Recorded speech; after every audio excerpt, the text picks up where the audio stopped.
अनुराधा शर्मा जी, जयपुर से। राधा वल्लभ श्री हरिवंश। महाराज जी, आपके चरणों में कोटि कोटि प्रणाम। महाराज श्री, गृहस्थी के कार्य और नौकरी के समय ये ध्यान में रखते हैं कि नाम जप ना छूटे, फिर भी बीच बीच में नाम छूट जाता है।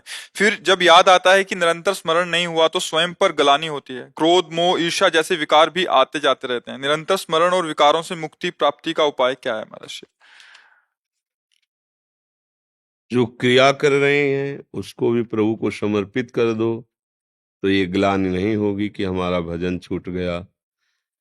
क्योंकि भगवान का आदेश है, यत करोषि ये तो सर्वाणि कर्माणि मयि सन्न्यस्य मत्पराः अनन्ये नैव योगेन माम ध्यायन्तु उपासते।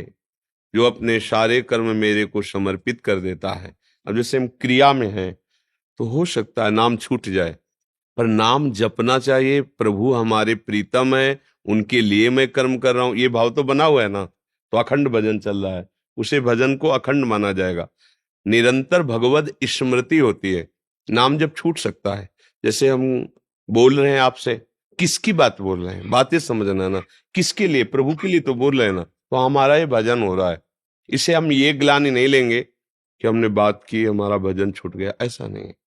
सब रूपों में मेरे प्रभु आए हैं, वो प्रसन्न हो, वो सुखी हो, वो हमारे पास बैठकर थोड़ा आनंद अनुभव करें, ये हमारी सेवा बन गई प्रभु के लिए। हम सेवक हैं, सचराचर रूप हमारे स्वामी का है, वो विविध रूपों में आके विविध प्रकार के प्रश्न करके सुखी होते हैं और हमारे अंदर से उत्तर निकलकर उनको आनंद प्रदान करता है। ये हमारी सेवा बन गई, हमारा भजन चल रहा है। ऐसे परिवार प्रभु का है, उनके लिए नौकरी करते हैं, जो क्रिया करते हैं वो प्रभु के लिए, जो क्रिया से फल मिलता है वो प्रभु के लिए, क्योंकि परिवार प्रभु का है। लड़का बच्चा पति परिवार, उनको हम सुख पहुंचाते हैं, उस रूप में हमारे प्रभु हैं, भजन हो रहा है। जब खाली है तो नाम जप चल रहा है, और जब हम तन्मय है क्रिया में तो क्रिया को भी समर्पित कर दिया, वो भी भजन हो गया। यत करोष भगवान ने आज्ञा की। इसलिए जैसे आपने कहा ग्लानि होना या क्रोध होना, इसका तो मुझे कहीं अस्तित्व ही नजर नहीं आता। ग्लानि होना थोड़ा ठीक है कि काश अगर निरंतर भजन चले तो और अच्छा है, तो भजन तो चल ही रहा है। क्योंकि जब भजन की लगन है तो नाम जप नहीं चल रहा, लेकिन हमारे दिमाग में प्रभु होते हैं। गौर से देखना, जैसे आप हमारे पास आए हैं तो हर समय आप हमें न ध्यान कर रहे हैं न जप रहे हैं, लेकिन किसके लिए आए हैं ये भूले थोड़ी हैं। आप समझो, किसके लिए आए हैं आप भूले नहीं, और आप याद भी नहीं कर रहे हैं। सच्चा भजन ये है। किसके लिए आप आए, वो मिलना है उनसे, वो भूल नहीं सकते। किससे मिलना है आपको, तुरंत उत्तर, किससे मिलना है, हम किसके लिए आए, ऐसा नहीं सोचोगे, तुरंत बोलोगे उनसे। तो हम कह नहीं रहे कि मैं भगवान के लिए सब कुछ कर रहा हूं, लेकिन हमारे दिमाग में बैठा है प्रभु मेरे स्वामी, मैं उनके लिए कर रहा हूं। इसलिए ग्लानि शब्द तो ठीक नहीं है, क्योंकि हम प्रभु को समर्पित हैं। हमारा जीवन, हमारी क्रियाएं, हमारी श्वास श्वास, अगर इसमें त्रुटि है तो संभाल लीजिए। और क्रोध, क्रोध तो बिल्कुल निंदनीय बात है। क्रोध आने का कोई गुंजाइश नहीं लगता। क्या क्रोध आता है, क्रोध क्या आता है, किस पर आता है? हमें जैसे नौकरी करते समय जैसे किसी ने कुछ कह दिया तब क्रोध आता है। अब उनको भी प्रभु के रूप में देखते हैं, लेकिन फिर भी हमें जवाब तो देना ही अभी पड़ता है। हाँ, अभी थोड़ी स्थिति कमजोर है, अध्यात्म बल जागृत नहीं हुआ, थोड़ा और भजन करती रहो, भगवद आश्रित रहो, वही बल दे देते हैं। आज सत्संग में थी क्या? हाँ जी। तो आप सोचो कितनी बड़ी भजन की स्थिति होती है। हाथ पैर काट दिए जयदेव जी के, फिर भी उनके लिए उन्होंने अमंगल नहीं मनाया, एक शब्द भी कटु नहीं बोला। ये कितनी बड़ी सामर्थ्य भक्ति की होती है। भजन और करो, भगवद आश्रित रहो। अरे जी, गुरु को तत्व रूप से अनुभव कैसे करें? पहले उनकी बात मान लो तो तत्व रूप से जान जाओगे। अगर बात उनकी ना मानोगे तो फिर नहीं जान पाओगे। हमारी दृष्टि नहीं है, हमारी दृष्टि पार्थिव है, तो आपको पार्थिव दिखाई दे रहा है। हमारी तत्व दृष्टि होगी तो हम तत्व से जान जाएंगे। तो हमारी दृष्टि पहले तात्विक हो, तो उसके लिए तो ऊंचाई सब जगह परमात्मा तत्व या गुरु तत्व सब जगह विराजमान, अखंड मंडलाकारम व्याप्तम एन चराचर, ये तत्व दृष्टि है। चराचर में मेरा गुरुदेव विराजमान है। तो अब तत्व दृष्टि आना मतलब तत्व बोध हो जाना, मतलब परम पद मिल जाना। तो ये तो बहुत ऊंचाई की बात है। पहले हम ये माने कि क्या तत्व हमें कोई मतलब नहीं, मेरे माई बाप जीवन आधार गुरु के वचन है। ये जो सामने बैठे, ये जो बोल रहे हैं, यही हमारा जीवन है और यही हमारे लिए परम तत्व है। बस जान जाओगे। एक जगह मानी संख्या रख ले तो सवाल हल हो जाएगा। सब जगह भगवान है ये पक्का है, एक जगह कहीं मान ले। जैसे गुरु साक्षात परब्रह्म तस्मै श्री गुरुवे नमः, बस अब बात बन जाएगी। एक जगह मेरा पति साक्षात भगवान है, मेरा पुत्र भगवान है, एक जगह मान लो, पूरी जगह सब जगह फिर आ जाएगा। अभी हम कहीं नहीं मान पाते हैं। अनुकूल हुआ तो भावना कर सकते हैं, पति अनुकूल है तो मेरा पति मेरे लिए देवता, मेरा भगवान है। और जहां प्रतिकूल हुआ तो फिर डिवोर्स पेपर में दस्तखत करो। ले ऐसे ही पति पत्नी पुत्र परिवार, हम अनुकूलता की पूजा करते हैं, अनुकूलता को सुख मानते हैं। प्रतिकूल हुआ, अब बोले वो हम नहीं, अब गुरु जी के पास नहीं जाते हैं। क्यों, क्या हो गया? ओ नहीं, वो ठीक नहीं है, डांट फटकार दबकाना, ऐसे भी है। अब तो चलो उठो, खड़े हो, बाहर निकलो, आज के बाद दिखाना नहीं, हमारा सभा में अपमान कर दिया, तुम हो क्या? अरे गुरु के बच्चे हो, तुम्हें क्या अपमान? चलो निकलो, निकल गए, सुबह फिर आए, दंडवत प्रणाम, बैठ, कैसे आ गए? अब जाएं कहाँ जाएं? नहीं कहीं भी जाओ, हमें पास ठौर ही नहीं और रही नहीं, तो क्या करें? अब आपने बांध लिया गुरु को, अब गुरु को बांध लिया। कोई ऐसे थोड़ी संत महात्मा या भगवत चरणारविंद का आसक्त होता है, पहले ऐसे किया जाता है, तुम्हारी निष्ठा क्या है, भाग यहां से। ऐसे पीछे पड़ा है, गुरु गुरु भगवान भगवान, चल बाहर है, चल, कुछ नहीं होने वाला, हमसे तेरा बिल्कुल कल्याण नहीं होगा, अगर तू हमारी बात नहीं मानेगा नरक मिलेगा। दोबारा फिर अपने टाइम पे अपनी सेवा, तुम्हें सुनाई नहीं दिया था, हमारे पास कोई और रास्ता नहीं, आपके सिवा हमारा कोई जीवन में नहीं, नरक देव या स्वर्ग देव हमको इससे मतलब नहीं, आप हमारे प्रीतम है, आप हमारे प्राण प्यारे, आप हमारे, बांध लिया।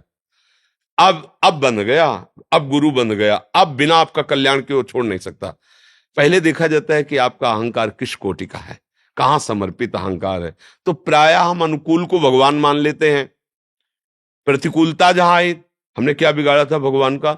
जब से सत्संग सुना, 2 वर्ष से शुरू किया भजन कर, तब से हानि ही हानि होती चली जा रही, और बड़ी बाधा, और ऐसा ऐसा हो, तो भगवान कहाँ है, क्या है? अरे हमें लगता है भगवान, प्रतिकूलता आई तो हमारी भक्ति गई, हमारा श्रद्धा गया, हमारा विश्वास। ये अभी बच्चापन है, मतलब जिसे देहाती भाषा में कहते बिना पेंदी का लोटा, जिधर धक्का लगा उधर हो गया। निष्ठा उसे कहते हैं, आप कुछ भी हो जाए, आपका वरण कर लिया, बस हो गया वरण। जैसे सावित्री जी ने सत्यवान जी को जब देखा लकड़ी काट रहे थे, तो उन्होंने मन में निश्चय किया, मेरे पति योग्य तो यही है। अब जब घर गई वापस, पिता सम्राट थे, देवर्षि नारद जी पधारे हुए थे। देवर्षि नारद जी ने पूछा कहां से आ रही हो? बोले पति का वरण करके। ध्यान, अरे बोले बहुत धोखा, तुमने जिसका वरण किया है वो 1 वर्ष बाद मर जाएगा, उसकी आयु 1 वर्ष रह गई। तो पिताजी ने भी कहा बेटा भूल को सुधारो, दूसरा वर वरण करो। बोले नहीं, हमारे स्वभाव में नहीं। आप 1 वर्ष कहते हो, अगर 1 रात्रि मैंने उनकी सुहाग चिन्ह भर लिया, मैं अपने को सार्थक मानूंगी। 1 वर्ष तो बहुत होता है, हम एक बार जिसका वर्ण करते हैं, बस कर लिया तो कर लिया। नारद जी ने भी समझा, नहीं समझ, देखो इस निष्ठा का चमत्कार हुआ कि सत्यवान भी जीवित रहे और बहुत से वरदान यमराज के द्वारा प्राप्त कर लिए। अगर उसी समय कह दिया अच्छा 1 साल में, तो नहीं नहीं नहीं, अभी तो ब्याह हुए नहीं ना, ऐसे नहीं, ऐसा एक बार वर्ण किया किसी भाव में, पति को, भगवत भाव में, गुरु को, किसी को, जहां एक बार वर्ण किया, बस फिर मेरे तो गिरधर गोपाल, फिर दूसरों बात बन जाए। हम लोग क्या है, एक दुकान जैसा व्यवहार करते हैं, अच्छा लगा तो ठीक है, नहीं दूसरी दुकान देख ली, तीसरी, ये भक्ति मार्ग ऐसा नहीं। एक बार निश्चय किया और मार्ग में चल पड़े, अब प्राणों की बाजी लगा दो, होगा वही परम मंगल, क्योंकि भगवान का आश्रय लेके चले, धोखा नहीं हो सकता, अमंगल नहीं हो सकता। कोई धोखा करना भी चाहे तो वहां से धोखा चलेगा, तुम्हारे पास आकर सत्य हो जाएगा, क्योंकि बीच में भगवान है आपके साक्षी। हमारा दृढ़ निश्चय है कि हमारे गुरु ही हमारे सब कुछ है, लेकिन फिर भी क्या है, जब हम आपसे दूर रहते हैं, हर समय तो पास नहीं हो सकते। असली बात हमारा पास रहना, शरीर का पास रहना नहीं, हमारा जो दिया हुआ नाम है, मंत्र है, उपदेश है, वो रात दिन तुम्हारे पास है। हमारा स्वरूप ये नहीं है, बात समझो। जैसे हम बोला राधा राधा राधा, ये हमारा जीवन, हमारा प्राण, हमारा स्वरूप है, हमारी आत्मा है। अब आप राधा राधा कर रहे तो हर समय हमारे पास है। और आप देखना, जब राधा राधा जपोगे तो तुम्हें हमारी इस शरीर की भी स्मृति आएगी, क्योंकि यहीं से मिला है ना, तो हर समय दिमाग में छाया रहेगा। जब कहीं आनंद की स्फूर्ति होगी तो सबसे पहले प्रेमानंद दिखाई देगा, क्योंकि वहीं से तो हमारा जुड़ाव है। तो गुरु का विस्मरण नहीं हुआ, यही संग है। अगर हमारे पास हो विषय चिंतन, संसार का चिंतन, तो पास रहते हुए भी हमसे दूर हो, और बहुत दूर हो, और हमारा चिंतन चल रहा है, हमारी आज्ञा पे चल रहे हो, तो तुमको अनुभव होगा कि भाई जरूर तुम कहते हो कि हम गुरु जी से दूर है, लेकिन मेरे को तो अनुभव होता है मेरे गुरुदेव हर समय मेरे पास रहते हैं, मेरे हृदय में रहते हैं, मेरे दिमाग में रहते हैं, मेरे स्मरण में रहते हैं। सही माने में गुरु का संग उनकी आज्ञा का पालन है, ना कि शरीर संग। शरीर संग में भी अगर आपका भजन ठीक नहीं है तो कुछ नहीं ले पाएंगे, और अगर ठीक उनकी आज्ञा का पालन करते हो तो लाखों कोस दूर बैठे हुए आपको गुरु अपने सामने दिखाई देंगे, क्योंकि गुरु तत्व में भी है, गुरु प्रगट में भी है। दूर दूर में बैठा हुआ भी, अब कोई विदेश में बैठा है, अब जब चिंतन कर रहा है, नाम जप कर रहा है, तो गुरु का सामने मूर्ति प्रकाशित हो रही। ध्यान मूलम गुरु मूर्ति, पूजा मूलम गुरु पदम। प्रीति राय जी, अखिलेश राय जी नोएडा से। राधे राधे। महाराज जी आपके चरणों में कोटि कोटि प्रणाम। महाराज जी, मैं गृहस्थी में हूँ, बस मुझे ये बताएं कि राधा नाम में अविरल भक्ति कैसे प्राप्त हो, संसारिक विषय वासनाओं से अपने परिवार को कैसे बचा सकूं। पहले तो एक बात बदलनी पड़ेगी कि आप गृहस्थी हैं। किसका प्रश्न है? हाँ, पहले तो बात बदलनी पड़ेगी कि आप गृहस्थी हैं। गृहस्थी आपका एक जीवन जीने का ढंग है, पर आप गृहस्थी नहीं हैं, आप प्रभु के हैं। अगर आप भजन मार्ग में चलना चाहते हैं तो पहली स्वीकृति गलत है, आप गृहस्थी हैं, फिर सब बिगड़ जाएगा। क्योंकि आप शरीर भाव से लेकर व्यवहार की सत्ता दे दी तो बात नहीं बनेगी। पहली बात, मैं प्रभु का था, मैं प्रभु का हूं, मैं प्रभु का ही रहूंगा। अब हमारा धर्म जीने का विभाग हो गया, एक निवृत्ति और एक गृहस्थी। तो गृहस्थी हमारा प्रधान धर्म नहीं है, प्रधान धर्म प्रभु है, और गृहस्थी हमारा सहयोगी धर्म है। अब हम जब भाव में इस भाव से चलेंगे तो जिनके लिए ये सहयोगी धर्म स्वीकार किए हैं वो सब सामग्री भी उन्हीं की है। जितना परिकर मिला है आपके द्वारा थोड़ी मिला है। मान लो आपको पति मिला, आपको पत्नी, आप जानते भी नहीं है, अब भी नहीं जानते, केवल रूप को जानते, शरीर को जानते, उसके अंदर बैठा हुआ जो तत्व उसे आप नहीं जानते, आप अपने को नहीं जानते हैं। कितने जानकार हैं, 3.5 हाथ में रहते हुए 50 वर्ष हो गए, 60 वर्ष हो गए, आप अपने को नहीं जान पाए। क्या जानकारी? आप देखो दूसरे को क्या जानोगे? मात्र इतने 3.5 हाथ के शरीर में 50-60 वर्ष हो गए रहते हुए अपने को नहीं जान पाए कि मैं कौन हूं। अपने को अब बोले मैं कौन हूं, मैं पुरुष हूं, शीशा में दे, ये तो कपड़ा है, ये तो कपड़ा है, आत्मा का कपड़ा है, तो फिर आपका स्वरूप क्या है? बोले वो तो पता नहीं, तो फिर जानकारी है ही नहीं। तो ये समझो तुम्हारे पास जो कुछ भी मिला है प्रभु का है ना, ईमानदारी से देखो, प्रभु ने दिया है, प्रभु का है। अब सही होता चला जाएगा। प्रभु की भावना से पत्नी पुत्र परिवार की सेवा करना, अपने को प्रभु का दास मानना, गृहस्थी धर्म की सेवा से भगवान को रिझा रहे, पर हमारा उद्देश्य श्री भगवान है, हमारे घर के मालिक, हमारे जीवन के मालिक, हमारे जीवन का उद्देश्य भगवान है, तो राधा नाम शुरू हो जाएगा जपना। हमारा खान पान सही हो, आचरण सही हो, भावना सही हो, तो भजन में मन लगेगा। अगर दुष्ट स्वभाव और पापाचरण नहीं बंद हुआ तो फिर भजन नहीं होगा। पापवंत कर सहज स्वभाव, भजन मोरते भाव न काऊ, जो पे दुष्ट हृदय सोई होई, मोरे सन्मुख आओ कि सोई, निर्मल मन जन सो मोहि पावा, मोह कपट छल छिद्र न भावा। ये भगवान स्वयं कह रहे। तो इसलिए हम सावधानी पूर्वक चलें, खूब नाम जप करें, भगवद आश्रित रहें। कौशल कुमार जी दिल्ली से।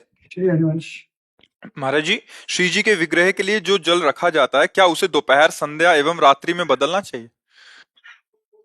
मतलब भोग में? हाँ, वो तो बदलना चाहिए, क्यों, वो तो बदलना चाहिए ना, क्योंकि हम तो रखे, मानो भाव किया, श्री जी ने पान कर लिया, जब दूसरी बार तो फिर हम ताजा जल रखे, वैसा थोड़ी कोई एक बार रखे ऐसे। अमित बजाज जी दिल्ली से। महाराज जी आपके चरणों में कोटि कोटि प्रणाम। महाराज जी, आप अक्सर कहते हैं कि वर्तमान में जो कुछ भी किसी व्यक्ति विशेष के साथ घटित होता है वो उसके अपने प्रारब्ध के कर्मों के अनुसार होता है। तो महाराज जी, वर्तमान में कोई भी व्यक्ति कोई भी नया कर्म करने में कैसे समर्थ हो सकता है जब तक देव कृपा ना हो? क्यों? वर्तमान में हम पीछे की फसल को ही तो खाते हैं, तो नई फसल नहीं उगाएंगे। तो हमारा जीवन प्रमाद में चला जाएगा ना। पीछे जो हमने फसल उगाई वही तो वर्तमान में पाएंगे ना। समझ पा रहे ना? आज बोएंगे आज पालेंगे क्या? तो पीछे के जो हमारे शुभ और अशुभ कर्म है, शुभ माने शास्त्र सम्मत धर्म मर्यादा युक्त, अशुभ माने जो मन की इच्छा के अनुसार पाप कर्म, अधर्माचरण, हिंसात्मक वृत्ति से किए गए, दोनों कर्म हमारे पीछे हुए हैं। उन्हीं का भोग हमें वर्तमान में मिल रहा है, और वर्तमान में जो हम कर्म कर रहे हैं वो हमें आगे चल करके मिलेंगे। अगर वर्तमान में ऐसा पवित्र कर्म बन जाए कि आप निरंतर भगवान की स्मृति में डूबने लगे और सबका सुख भाव अंदर ले आए कि मेरे द्वारा किसी को कष्ट ना हो, तो आपके जितने अशुभ हैं वो सब भस्म होना शुरू हो जाएंगे, जितने अशुभ हैं। पर इस कोटि का भाव कोई बिरला ही धारण कर पाता है, नहीं तो शुभ और अशुभ दोनों कर्म होते रहते हैं। वो अवश्य में भोक्तव्यम कृतम कर्म शुभाशुभम, जीव को अपने किए हुए शुभ अशुभ कर्मों को भोगना ही होता है। और भगवत प्राप्ति उसे होती है जो शुभ और अशुभ दोनों का नाश कर देता है।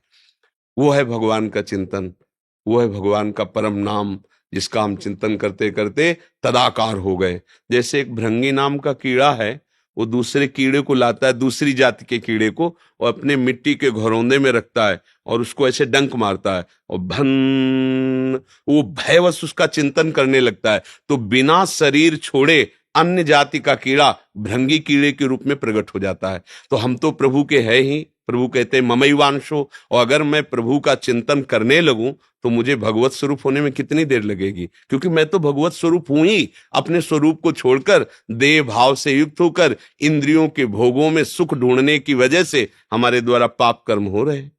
जब हम इंद्रियों को भोगों में लगाते हैं तभी पाप कर्म होते हैं, और ये प्रायः मन और इंद्रियों की गति भोगों की तरफ है। जैसे जल कहीं भी छोड़ा जाए वो नीची गति में ही जाएगा, उच्च गति पहुंचाने के लिए यंत्र की आवश्यकता है। ऐसे मन कहीं भी छोड़ो वो नीची गति को जाएगा, ऊपर उठाने के लिए मंत्र की आवश्यकता है। गुरु मंत्र, गुरु कृपा से मिला नाम, वो मन को ऊर्ध्वगति ऊर्ध्वगामी बनाता है। नहीं तो अधोगामी मना खष्टान इंद्रियाणी प्रकृति स्थानी कर सती, 5 ज्ञानेंद्रियों के सहित मन भोगों में जब जाता है तो सुख है नहीं तो इसमें, नहीं तो इसमें होगा, इसमें नहीं तो इसमें होगा। ऐसे वो हर व्यक्ति, हर शरीर, हर वस्तु, हर पदार्थ का भोक्ता भाव ले आता है। इसी से पाप और हिंसात्मक वृत्तियां जागृत हो जाती है, जिन्हें राक्षसी वृत्ति कहते, फिर उनका दंड मिलता है। अब वर्तमान में हमने विवेक के द्वारा निर्णय किया ये गलत है, अबलो नशानी अब ना नशो, आज से तो पीछे जो बो करके जमा कर लिया अब वो तो काटना पड़ेगा ना। तो सोचते हैं कि ये तो बहुत धर्मात्मा है, ये तो बहुत भजन करते हैं, फिर कष्ट क्यों भोग रहे हैं? क्योंकि पीछे गोदाम में उनके जमा वही है। आज सुधरे हैं लेकिन पीछे जो कर्म किए हैं उनको भोगना पड़ेगा। जैसे भीष्म जी सरसैया पर पड़े हुए हैं तो प्रभु से कहते हैं मैं बहुत जन्मों को देख रहा हूं कि ऐसा कोई पाप मेरे द्वारा नहीं हुआ जो 6 महीना बाणों की सैया पे। तो भगवान ने कहा 100 जन्म के ऊपर देखिए। तो हमारे तुम्हारे 100 जन्म थोड़ी, अनेक जन्म हो गए हैं। अब मानव जन्म मिला है, धर्म पूर्वक चल करके अपने गुरु प्रदत्त नाम मंत्र के द्वारा अपने कर्मों को भस्म करके हम भगवत प्राप्ति कर लें, यही जीवन का परम लाभ है। समझ रहे ना? कोई संशय? महाराज जी एक बात पूछना थी कि जैसे सब कुछ प्रारब्ध के अनुसार ही हो रहा है, तो कोई नया कर्म जैसे भगवान अभी आप समझ ही नहीं पा रहे हैं ना। सब कुछ प्रारब्ध के अनुसार थोड़ी हो रहा है। हमने कब कहा सब कुछ प्रारब्ध के अनुसार हो रहा है? पुरानी फसल को केवल खाया जा सकता है, ऐसे ही पुराने कर्म केवल आके दुख सुख दे सकते हैं। दुख सुख केवल दे सकते हैं, आप भोगे ना भोगे ये आपकी कला होगी। जैसे हमारी किडनी फेल है और हमने अपने जीवन को भगवान में समर्पित करके चित्त को प्रभु में लगा दिया है, डायलिसिस होता है, भयानक कष्ट की पीड़ाएं आती है, लेकिन उस समय हम कष्ट में नहीं होते हैं।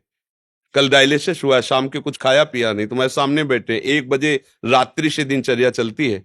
आपको लग रहा है कि डायलिसिस मैन है? आया है प्रारब्ध, बुरा कर्म किसी जन्म का है, बना रहे तू। आज मरे या कल मरे, मरना तो है ही शरीर को, और मैं अविनाशी हूं और अपने चिंतन को प्रभु में जड़े हूं। ठिंगे पे रखी किडनी दोनों खराब है, चल रहा है, क्या फर्क पड़ता है? अध्यात्म अगर बल नहीं है, विवेक नहीं है, तब तो शरीराभिमान के कारण भोगना ही पड़ेगा, मरना ही पड़ेगा। तो सुख दुख कर्म के अनुसार आएंगे। अब हमारा जो समय केवल सुख दुख भोगने के लिए थोड़ी है। हम नवीन कर्म करके ऐसी ऊंचाई पर बैठे जहां सांसारिक सुख दुख स्पर्श न कर पावे और हम परमानंद में निमग्न हो जाएं। ये पशु नहीं कर सकता, वो केवल प्रारब्ध के अनुसार चलेगा। हमारा मनुष्य जन्म है, हमें कर्म करने का अधिकार दिया गया है। ये केवल मनुष्यों में है, देवताओं में भी नहीं है। इसलिए ये बात लेके बैठ जाना कि सब कुछ प्रारब्ध के अनुसार होगा, इसे मूर्खता कहते हैं, इसे प्रमाद कहते हैं। केवल मनुष्य शरीर में पुरुषार्थ है कि वो देवता को भी अधीन कर सकता है और देवताओं के देव भगवान को भी अधीन कर सकता है। सुमीर पवन सुत पावन नामू, अपने बस करी राखे रामू, भगवान को भी अधीन कर सकता है। तो फिर ये प्रमाद और पुरुषार्थहीनता की बात मनुष्य जन्म में नहीं कि मेरा क्या होगा। सबसे बड़ी स्थिति वो मेरे लिए बनाई गई है, भगवान के लिए नहीं बनाई गई। सबसे उच्च पद मेरे लिए बनाया गया है। आप में केवल दृढ़ता होनी चाहिए। भगवान के बच्चे, मुझे जो प्राप्त करना होगा प्राप्त कर सकता हूं, पर प्राप्त करने चले तब ना। हम तो छोटे छोटे खिलौनों में ही फिसल कर उसी में राजी हो गए, अधर्माचरण करने लगे, तो फिर कहां से हम प्राप्त कर पाएंगे। एक आर्मी में चलने के लिए कितना तैयार होता है, सुबह से दौड़ लगाता है, व्यायाम करता है, हर कोशिश करता है मैं देश सेवा, तो एक दिन वो चयन हो जाता है। आप देखिए ना, प्रयास किया तो लौकिक सफलता उसके चरण चूमती है। तो हम तो भगवान के अंश हैं, अगर हम सच्चिदानंद भगवान का प्रयास करें तो भगवान नहीं मिल जाएंगे। तो फिर पुरुषार्थ अगर नहीं है तो पशु और मनुष्य में कोई अंतर नहीं। प्रारब्ध कर्म का भोग केवल पशु करता है, मनुष्य बचा सकता है। जैसे हमारे पास बहुत सुख संपत्ति आई हमारे भाग्य से, हम उसे नहीं भोगेंगे, दूसरों की सेवा में लगाएंगे। जो दीन है, जो असमर्थ हैं, बीमार हैं, उनकी सेवा में लगाएंगे, पशु पक्षियों की सेवा में लगाएंगे, गरीब की बेटी के ब्याह में लगाएंगे। हमारा आया प्रारब्ध, लेकिन गया कहां।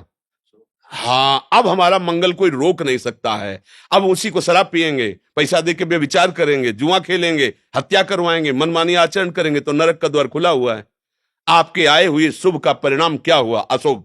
अच्छा, अब अशुभ आया, कोई कष्ट हुआ, कोई दुख हुआ, उसी समय हमने विचार किया मेरे किसी कर्म का फल है। नाथ कृपा करके मुझे ऐसी सामर्थ्य दो कि मैं इस दुख को भोगूं, पर अब कोई ऐसा कार्य ना हो जिससे आपको असंतुष्टता हो और किसी भी प्राणी को दुख पहुंचे। नाथ मुझे ऐसी सामर्थ्य दो। वो दुख भी सुख रूप बन जाएगा, दुख भी सुख रूप बन जाएगा, पक्का।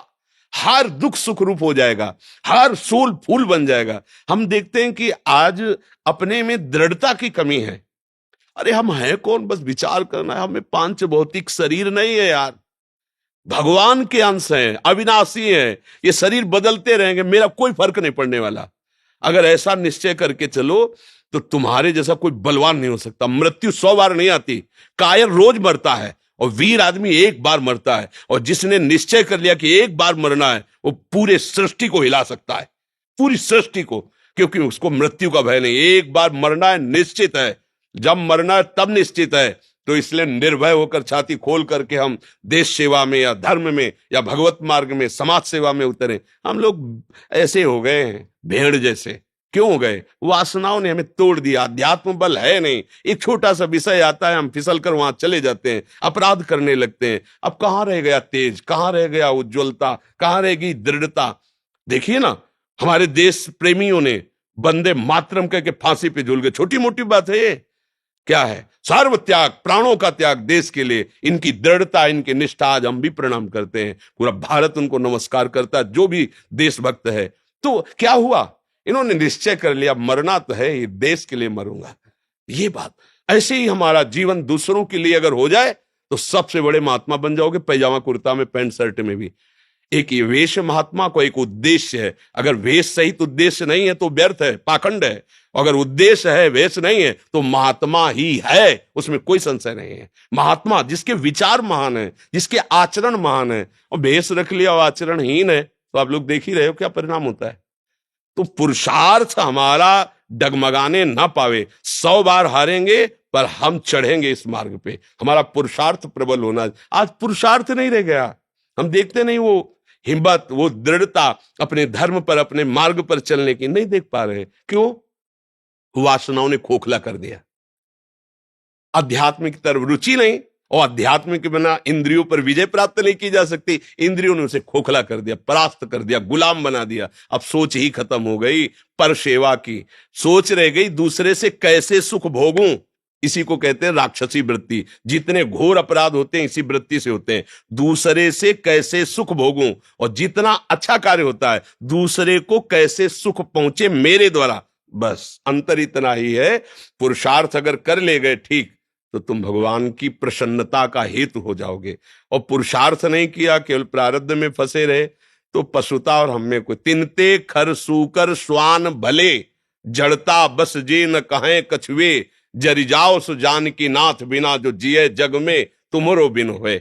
पशु श्रेष्ठ है मनुष्य से। क्यों? क्योंकि अपने प्रारब्ध का भोग भोग करके ऊपर उठ रहा है, और हम नए कर्म पापाचरण करके उनसे भी नीचे की तरफ जा रहे हैं। इसलिए हमें पुरुषार्थ पर ध्यान देना चाहिए। एक एक श्वास हमारी बहुत कीमती है, उसे यदि हम गुरु चरणों में, प्रभु के चरणों में समर्पित करके सत्य आचरण करते हुए भजन करेंगे।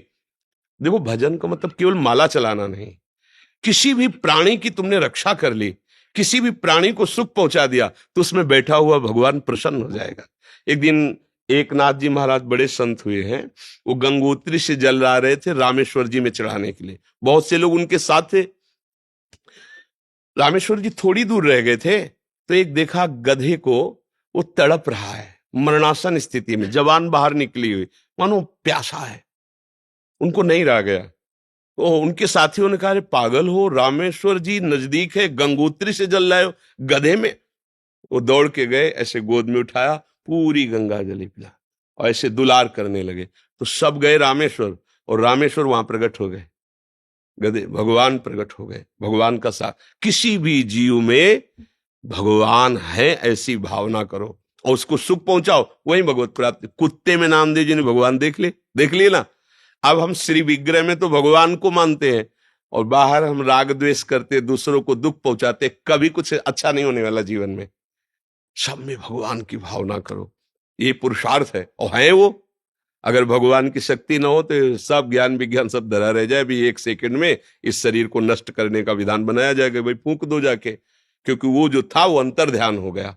तो बस उसी का हम पूजन करें, सब बढ़िया बात बन जाएगी। कर्म योग पर ज्यादा ध्यान दे कि भक्ति योग पर ज्यादा ध्यान? हमें तो लगता है दोनों बिल्कुल भी लग नहीं, दोनों एक ही बात है। समय जिसको इसको ज्यादा दे, केवल प्रभु को, चाहे हम कर्मयोग कर रहे हैं, भक्ति योग कर रहे हैं, उसी का कर रहे हैं ना।